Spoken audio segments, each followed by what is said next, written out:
What's good, everybody? Coming back to you guys with another astrology video. This time I'm talking about the Leo ascendant.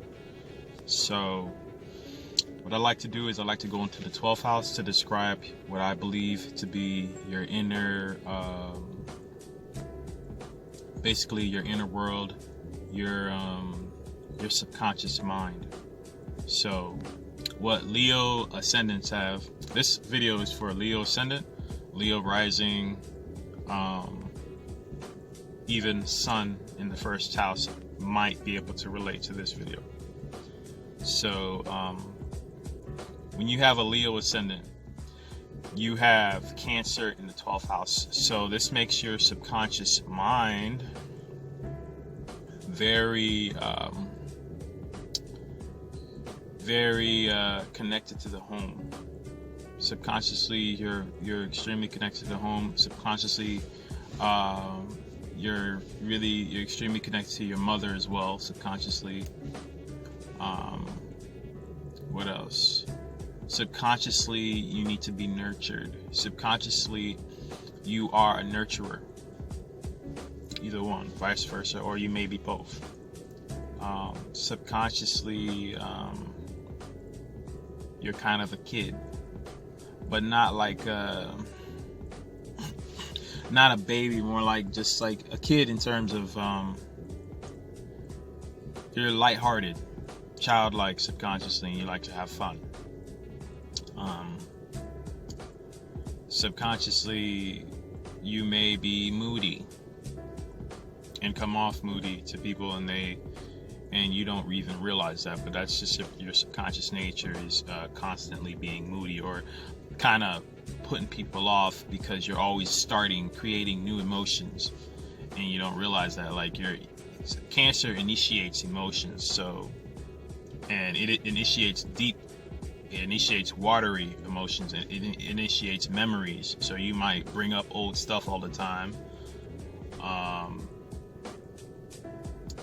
and you might bring up things that are kind of emotions that are fires about emotions that are high, and water is like emotions that are low, so emotions that bring the energy down sometimes. So you might be the one that does that subconsciously, and you might not even be aware of that. What else? But subconsciously, you're also very spiritual and very connected to the world around you, because the moon rules your subconscious mind. So, you're very, very intuitive subconsciously. You can tell what somebody's feeling very easily. Empath energy there. So let's go back to the first house, right?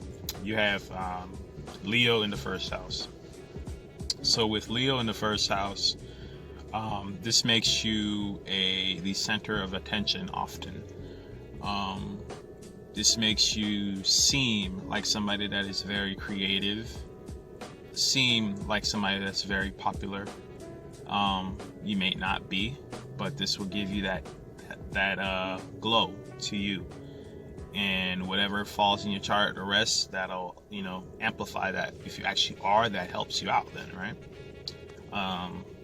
But just having Leo there will actually set up your chart in a way that'll actually make you creative anyway. So if you're not, then you're just one of the unlucky ones. But just having Leo as your ascendant will naturally make kind of like lines your chart up for a creative person. So it makes you in your personal life, you can be very egotistical. In your personal life, you can be very prideful. In your personal life, you can be bossy. Your personality can come off bossy. Your personality can come off dramatic. Your personality can come off as just being super creative and just super, just like a ball of light, a camp, like a ball of light, just a place for people to go to experience warmth in their life. If they're cold, they can come to you for some type of warm energy, and you always provide that, whether that's knowledge or just anything that brings that individual comfort. You're able to provide that in some way. because you're like the beaming light. That's your ascendant. That's the first thing they see. So, and another thing, people might reach out to you. People that are in dark areas in their life might often reach to you because you are a beaming light of hope. You might be a beaming light of hope for some people. So let's go to the second house. Second house, you guys have Virgo.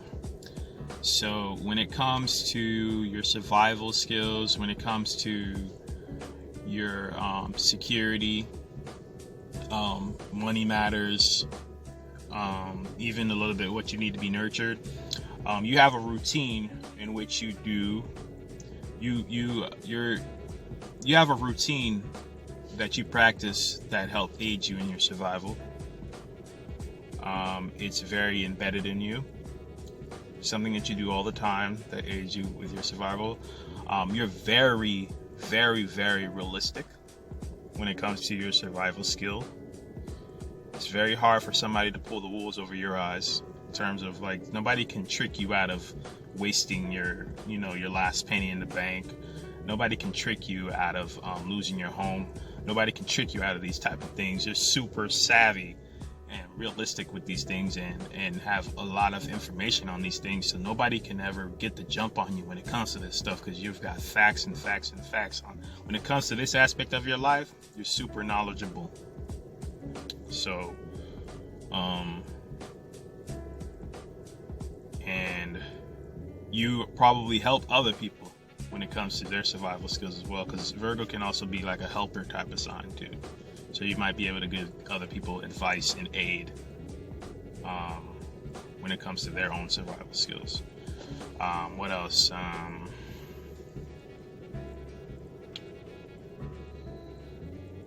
was gonna say something else. I think that's all I'll say about that. But let's go to the third house.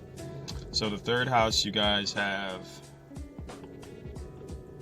Libra in the third house. So when it comes to your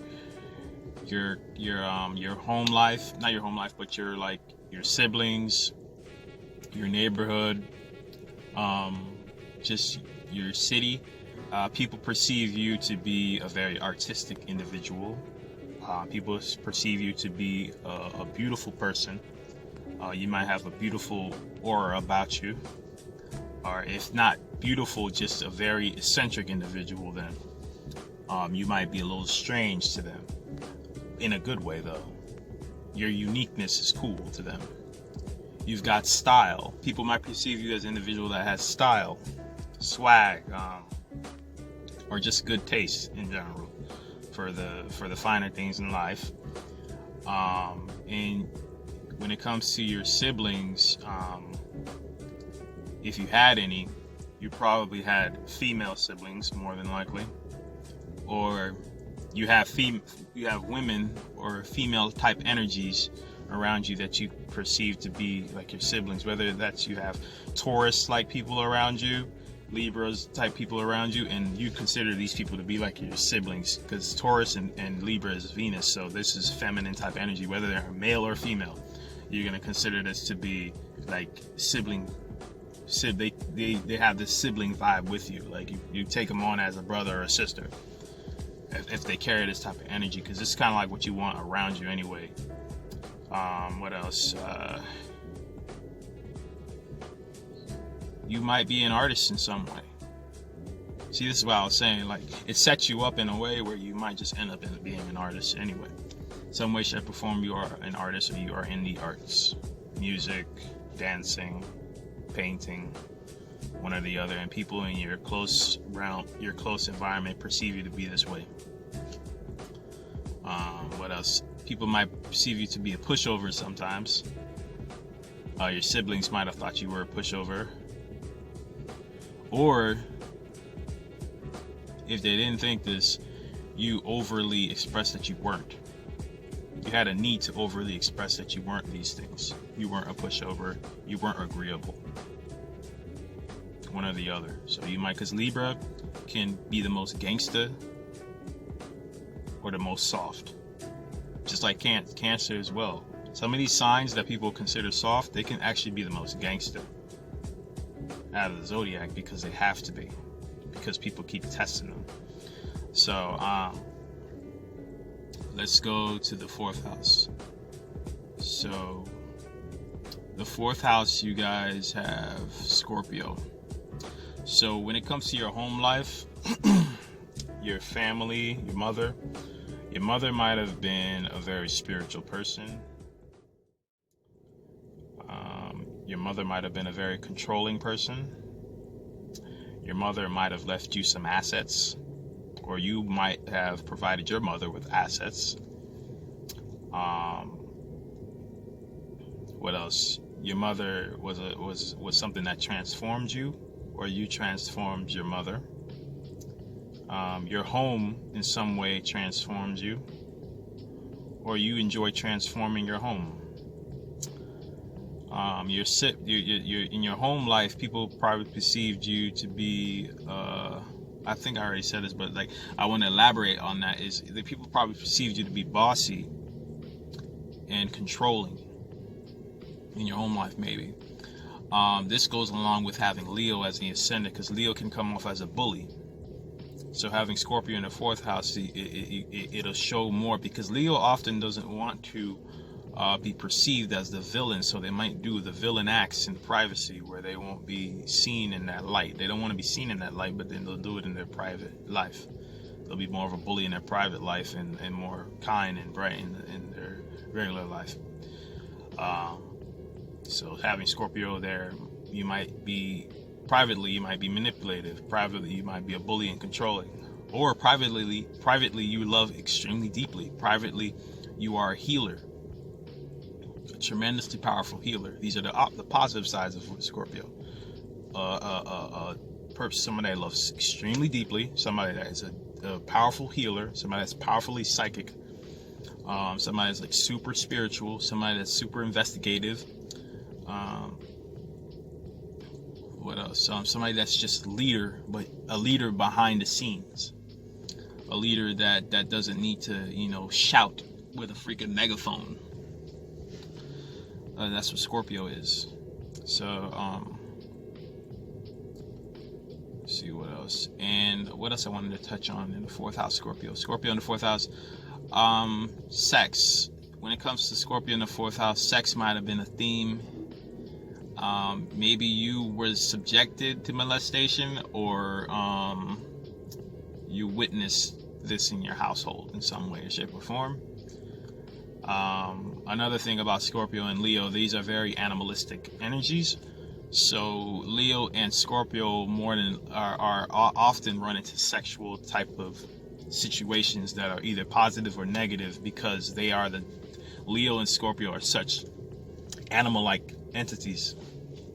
And so they can run into this type of energy. So that's it for the fourth house. Let me go to the fifth house. So the fifth house, you guys have Sagittarius. So when it comes to romance, when it comes to your children, what is romantic to you is philosophy, wisdom, and travel. Whoever can do that for you, you will fall in love. The partners that you seek will have these qualities. Your children may perceive you to be a very wise person, a very well-traveled individual, or just a very fun-loving person who's blunt and says it like it is. That's another thing. You like people, romantically speaking, you like people that just say it like it is. And you might have kids that are like that. You might have kids that are very blunt and say it like it is. You might have kids that are into philosophy and wisdom. Or you just might be that source for them all the time. What was I going to say? When it comes to your entertainment, these are the things that you're entertained by: philosophy, wisdom, and travel in some way, shape, or form. You are entertained by higher learning. You are entertained by debates, maybe. You're entertained by expanding your mind. So, there you go. Let's go from the fifth house to the sixth house. So in the 6th house, you guys have,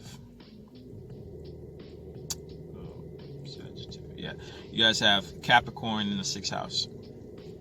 So with Capricorn in the 6th house, when it comes to your routines and your health, your job, you are an entrepreneur more than likely. You work for yourself.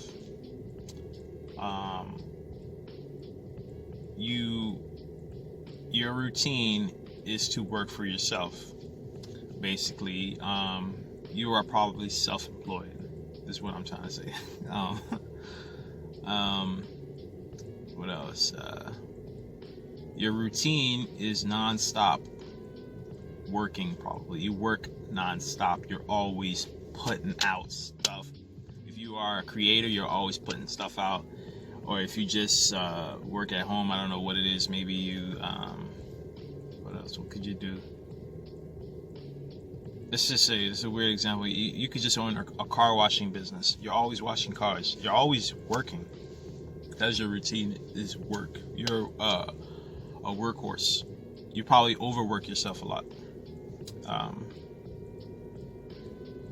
What else? And that can lead to health problems within itself. If you don't work for yourself, your work environment, people see you as an extremely hard worker and a worker that can outdo everybody.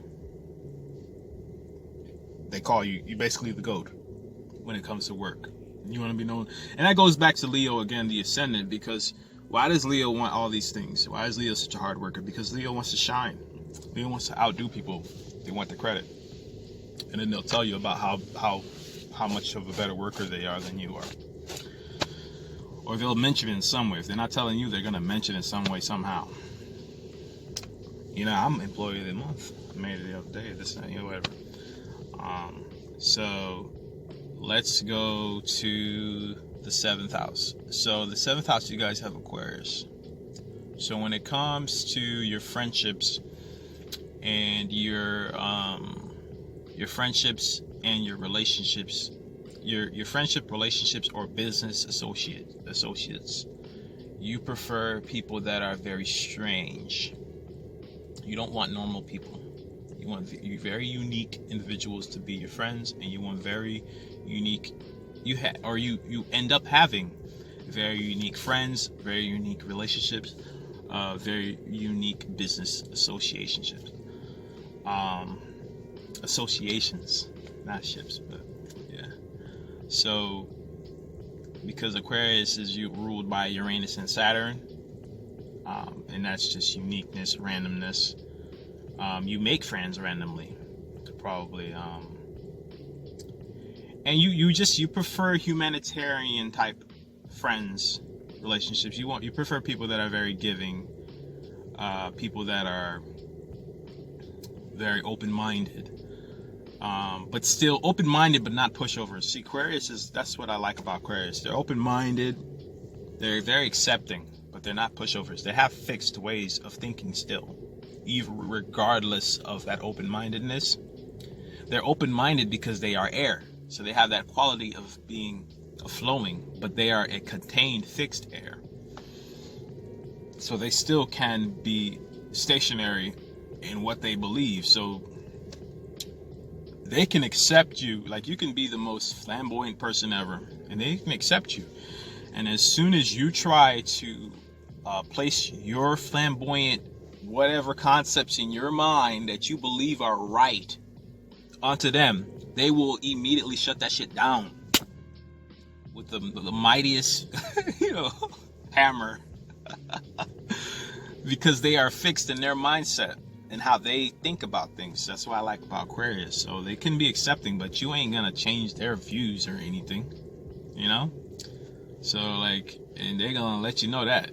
Don't even go for that. They ain't going for that. So that's what I like about Aquarius right there. Okay, so that's enough with the 7th house. Let's go to the 8th house. So the 8th house, you guys have Pisces. So when it comes to when it comes to sex, when it comes to transformation, secrets. Oh, I forgot to say this about the fourth house. In the fourth house, your family probably perceive you as to be a very secretive individual. Okay, back to the eighth house. So, sex, transformation, other people's possessions, inheritance, death, life and death. Life and death really affects you. And when I say that, I mean, like, when somebody dies, this can take a toll on you. This can really make you emotional. I mean, you might say this happens for everybody, but this really hurts Pisces in the eighth house individual. They really feel this down to their core. So losing people in your life is really hard on you guys. Your emotions transform you. Spirituality transform you on a daily basis. Your spiritual journey transforms you. Sex is a very spiritual thing for you. You guys aren't just trying to fuck for the sake of fucking. You guys are trying to fuck to manifest, more than likely. If you're a higher level Pisces, Leo ascendant, you're fucking to manifest. If you're a lower level Leo ascendant, you are having sex for the sake of the emotions that it gives you. You want to get lost in the fantasy of the sex. Higher level Pisces, you are spiritually trying to manifest. I mean, higher level Leo, you're spiritually trying to manifest. So, what else? Also, when it comes to sex, you're extremely talented at pleasing your partner, or you tend to attract partners that are extremely talented at pleasing you. Pisces is known for that. When it comes to the bedroom, Pisces are known to be either attracting members that do that for them, that are extremely good at that with them, or that or B, they are the ones that are extremely good at pleasing their partners, because of this sort of blending of spirits, blending of soul energy that they have. This goes back to Leo though. Why do you have Pisces in your house? Why you might be great at sex? Because you're a super animalistic type of energy. This goes to Scorpio too. Scorpio ascendants are probably great at sex too, just because of that. It's like this: the more animalistic their ascendant is, it kind of lines them up for these type of abilities to have. So, and that's why you have Pisces there. That's your ability, is to probably blend with your partner so well that you're just like, as they're climaxing or whatever, I don't want to get this graphic, but as they're climaxing, you just know how to like get them there. I don't know.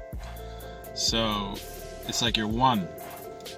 Anyway, it's not just about sex though. So it's about transforming. I already said that. I already said the part about how your spirituality can transform you, your emotions can transform you, finding things about your ancestors can transform you. Just the spirit realm. Knowledge on the spirit realm can transform you. So let's go to the ninth house. So the ninth house, you guys have Aries. In the ninth house Aries means you guys are super passionate about philosophy and wisdom. This goes back to the fifth house where you guys have Sagittarius. This is what would entertain you. This is what would even seduce you if an individual possesses these qualities. So going back to the ninth house, Aries in the ninth house, being super passionate about philosophy and wisdom, you might be a teacher. You might be a teacher on these topics because this is what entertains you. You're super passionate about it. You are the first. You're probably one of the. You are capable of finding information on things that are very deep and profound, and be the first one to say it. Or you just have a super unique and original way of saying things and doing things, and you bring your absolute best all the time. You're always, and that goes to the sixth house, Capricorn. You're the hardest worker, you're the GOAT. So, because you want to be the best, you want to be known as the best, you want to be seen as the best. You know, you want to get all the credit. Having a Leo ascendant doesn't mean you're narcissistic. You can be, but it doesn't mean that. You just have this deep need to outshine people. But it's not always like narcissistic based. It's just because you just want to be the best you can possibly be. That's all it is. The sun wants to shine as brightly as it freaking can. So yeah, having Aries in the 9th house can mean that. It also may mean that you're extremely knowledgeable about military stuff. You're extremely knowledgeable about weapons. You're extremely knowledgeable about combat. You're extremely knowledgeable just on how to whoop somebody's ass. Extremely knowledgeable about, the weak points in the body, how to break somebody down. It can mean that too. You're probably extremely knowledgeable about a sport.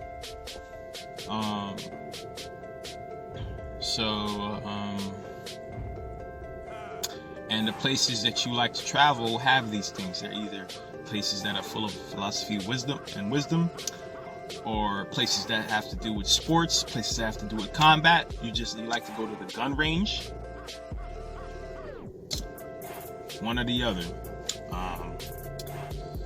So let's go to the 10th house. The 10th house, you guys have Taurus. So when it comes to your status, when it comes to rising to the top, you guys like to be extremely stable, and you want your status. You want to be viewed as somebody that has it all together.